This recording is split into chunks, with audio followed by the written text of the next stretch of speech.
بسم اللہ الرحمن الرحیم۔ ورقہ بن نوفل۔ محدود حلقے میں ذکر۔ ابھی 14 اگست کا سورج ڈوبا نہیں تھا کہ سیدہ خدیجہ اپنے گھر کے پڑوس میں اپنے چچا زاد بھائی ورقہ بن نوفل کے گھر گئیں۔ ورقہ بن نوفل بوڑھے ہو چکے تھے۔ مدت سے ایک خدائے واحد کی تلاش میں پھرتے پھرتے انہوں نے عیسائیت اپنا لی تھی۔ عمر کے آخری حصے میں وہ انجیل کا عبرانی زبان سے عربی میں ترجمہ کر رہے تھے۔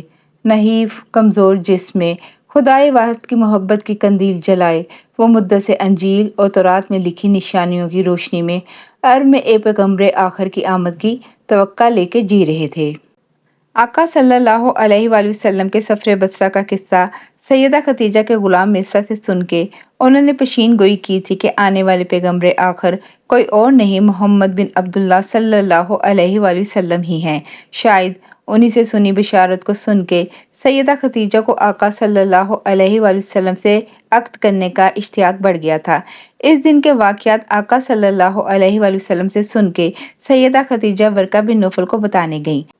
سیدہ خدیجہ سے غار حرا اور گھر میں آقا صلی اللہ علیہ وآلہ وسلم کے حضور میں جبرائیل کی حاضری اور آقا کے دل میں اترے ہوئے کلام کو سن کے ورقہ بن نوفل کی موتیے سے سفید ہوئی آنکھیں پھرتے اشتیاق اور حیرت سے پھیل گئیں اور وہ ایک دم ادب سے اٹھ کے بیٹھ کے بے ساختہ بولے، سبحان اللہ، پاک ہے وہ ذات، یہی تو وہ ناموس کلام ہے جو موسیٰ علیہ السلام پہ طور پر اترا تھا۔ یہ سچ ہے، یہ مقدس کلام وہ الوہی احکامات ہیں جو خدا اپنے چنے ہوئے پیغمبروں پہ اتارتا ہے، جنہیں مانا جانا لازم ہے۔ میں ماننے والوں میں ہوا۔ انہوں نے سیدہ خدیجہ کو مبارکباد دی اور کہا کہ وہ آقا صلی اللہ علیہ وآلہ وسلم کو ان کی طرف سے ہدیہ تبریک پیش کریں اور بتا دیں کہ میں بوڑھا ہوں، اگر بقیہ حیات رہا تو میں ان کی خدمت کی سعادت سے کامران ہوں گا۔ ورقہ بن نوفل کی موتیے سے سفید ہوئی آنکھیں آقا صلی اللہ علیہ وآلہ وسلم پر اترے کلام کو سن کے عجیب مقدس نور سے جگمگانے لگیں۔ انہوں نے وہ ساری باتیں سن کے آقا صلی اللہ علیہ وآلہ وسلم کی مدح میں ایک شاندار قصیدہ بھی لکھا۔ ابن ہشام مزید لکھتے ہیں کہ سیدہ اسی دن مکہ میں عتبہ اور شیبہ کے عیسائی عالم غلام عداس سے بھی ملی اور پوچھا، عداس جبرائیل کو جانتے ہیں؟ عداس ایک دم سے اٹھ کے بیٹھ گیا اور حیرت سے بولا، قدوس قدوس، بت پرستوں کے شہر میں جبرائیل علیہ السلام کا ذکر کیسے؟ سیدہ نے جبرائیل کی آقا صلی اللہ علیہ وآلہ وسلم سے ملاقات اور اترے ہوئے آسمانی کلام کا ذکر کیا۔ عداس بولا، جبرائیل خدا کا امانت دار فرشتہ ہے جو صرف خدا کے چنے پیغمبروں کو خدا کا پیغام پہنچاتا ہے تاکہ وہ یہ امانت خدا کی مخلوق کو پہنچائیں۔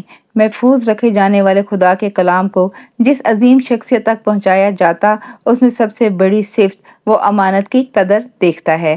مکہ اور کرب و جوار میں بچہ بچہ جانتا تھا کہ الامین ایک ہی ہیں، وہ ہیں آقا صلی اللہ علیہ وآلہ وسلم۔ آقا صلی اللہ علیہ وآلہ وسلم اگلی صبح کعبہ میں گئے تو وہاں کعبہ کی دیوار کے ساتھ ٹیک لگا کے ورقہ بن نوفل بیٹھے تھے۔ دن کی تیز روشنی میں انہیں اپنی آنکھوں کے موتیے میں کچھ نہ کچھ دکھائی دیتا تھا۔ انہوں نے آقا صلی اللہ علیہ وآلہ وسلم کو محبت اور عقیدت سے پاس بٹھا لیا۔ ان کی بوڑھی بے نور ہوتی آنکھیں آقا صلی اللہ علیہ وآلہ وسلم کے چہرے سے جڑا نور عکس کرنے لگیں۔ ورقہ بن نوفل بولے، بھتیجے کل کی ساری باتیں بتائیے۔ آقا صلی اللہ علیہ وآلہ وسلم نے غار حرا اور اس کے بعد جو جو دیکھا سنا بیتا سب بتا دیا۔ ورقہ بن نوفل خوشی سے سر ہلانے لگے، بولے، پاک ہے وہ ذات جس نے آپ کو یہ مقام بخشا، یقیناً آپ اللہ کے رسول ہیں، اسی کا بھیجا ہوا مقدس کلام خدا کا برگزیدہ فرشتہ آپ پہ لے کے اترا ہے۔ سیدنا ورقہ بن نوفل نے مزید کہا، بھتیجے میں بوڑھا ہو گیا ہوں، کاش میں جوان ہوتا اور آپ کا ساتھ نبھاتا، اس وقت بھی جب آپ کے شہر والے آپ پہ سختی کریں گے اور آپ کو مجبور کر دیں گے یہ شہر چھوڑ کے جانا۔ آقا صلی اللہ علیہ وآلہ وسلم یہ سن کے حیران ہوئے، پوچھا، کیا مجھے شہر سے باہر نکالا جائے گا؟ ورقہ بن نوفل بولے، محترم بھتیجے، جو بھی خدا کے مقدس کلام کا آمین ہوا اور اس نے خدا کے حکم سے اپنی قوم کو فلاح کی طرف بلایا تو اس قوم نے اپنے اس پیغمبر کے ساتھ برا سلوک کیا، یا مکہ کے لوگ بھی آپ کے ساتھ گستاخیاں کریں گے۔ ورقہ بن نوفل نے آقا صلی اللہ علیہ وآلہ وسلم کے کندھوں پہ دونوں ہاتھ محبت سے رکھے، پھر آقا کے سر کی طرف جھک کے آقا صلی اللہ علیہ وآلہ وسلم کے سر مبارک کو بوسہ دیا۔ سیدنا ورقہ بن نوفل بوڑھے تھے، زیادہ عرصہ زندہ نہ رہے۔ اسی دن آقا صلی اللہ علیہ وآلہ وسلم کو بچپن کے دوست ابوبکر ملے۔ سیدنا ابوبکر آقا صلی اللہ علیہ وآلہ وسلم سے 2-2.5 سال عمر میں چھوٹے تھے۔ نام ان کا عبداللہ تھا، لقب عتیق اور کنیت ابو بکر۔ سرخ اور سفید رنگت اور چھریرے بدن کے لمبے قد کاٹ کے روشن خیال افروز آنکھوں والے رحم دل، نرم خو، ہوش مند، معزز شخصیت تھے۔